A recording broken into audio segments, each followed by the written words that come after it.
The past, the present, and the future. What do you do with it? I'm here to tell you that you look at the past to see your failures and your successes, but then you move on to the present because you live in the present. My name is Seigler, and for the last 50 years I've been involved in the martial arts. Here at Seigler's Karate Center, we teach a variety of programs, but I'm reaching out to the people who are closer to my age.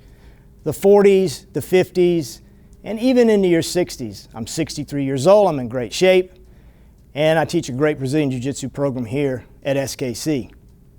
So what I want you to visualize is what your future could be like wearing one of these. You can do it. You have to put your mind to it, and you have to think ahead. So I want you to give us a call, set up an appointment, come in, go through our Brazilian Jiu-Jitsu trial program, and then we're going to talk to you about your future.